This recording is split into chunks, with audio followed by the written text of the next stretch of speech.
আপনার বাইকের বা গাড়ির আরসি অর্থাৎ রেজিস্ট্রেশন সার্টিফিকেট, যেটাকে আমরা ব্লু বুক বলে থাকি। তো আপনার আরসির সাথে রেজিস্টার্ড মোবাইল নাম্বারটি নাই অথবা হারিয়ে গেছে, অথবা আপনি পুরনো গাড়ি ক্রয় করেছেন, অনারশিপ চেঞ্জ করেছেন, কিন্তু মোবাইল নাম্বারটি পুরনোটা আপডেট রয়ে গেছে, তাহলে আপনি অনলাইন থেকে খুব সহজেই কিন্তু আপনার নতুন মোবাইল নাম্বারটি আপডেট করে নিতে পারবেন। বর্তমান সময়ে যদি ট্রাফিক পুলিশ আমাদের বাইকের নাম্বারে চালান কাটে, তাহলে সেটা অনলাইন পে করার জন্য আগে কিন্তু কোনো ধরনের ওটিপি লাগতো না, কিন্তু এখন অনলাইনে ট্রাফিক চালান পে করতে হলে অবশ্যই আপনার আরসির সাথে রেজিস্টার্ড মোবাইল নাম্বারের ওটিপি লাগবে। তো আমাদের বাইক, স্কুটি বা গাড়ির আরসির সাথে অবশ্যই নতুন মোবাইল নাম্বার বা প্রেজেন্ট মোবাইল নাম্বারটি আপডেট থাকতে হবে। তো অবশ্যই আমাদের বাইক, স্কুটি বা গাড়ির আরসির সাথে নতুন মোবাইল নাম্বারটি আপডেট করে নিতে হবে। আরসিতে মোবাইল নাম্বার আপডেট করার জন্য আপনার আধার কার্ডের সাথে কিন্তু মোবাইল নাম্বার লিঙ্ক থাকা প্রয়োজন। ট্রাফিক চালান কিভাবে অনলাইনে পে করতে হয় তার জন্য চ্যানেলে অলরেডি ভিডিও রয়েছে, তার লিঙ্ক আমি ডেসক্রিপশনে দিয়ে দেবো, সেটা দেখে আপনি খুব সহজেই পেমেন্ট করে নিতে পারবেন। তো আজকের ভিডিওতে আপনাকে দেখাবো যে আপনার আরসির সাথে মোবাইল নাম্বার কিভাবে আপডেট করবেন, তার সম্পূর্ণ প্রসেস দেখাবো।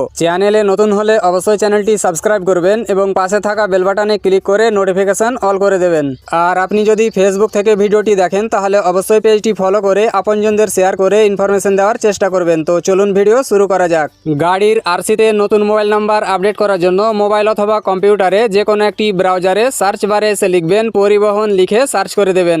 সার্চ করতেই আপনার সামনে পরবর্তী এরকম একটি ইন্টারফেস চলে আসবে।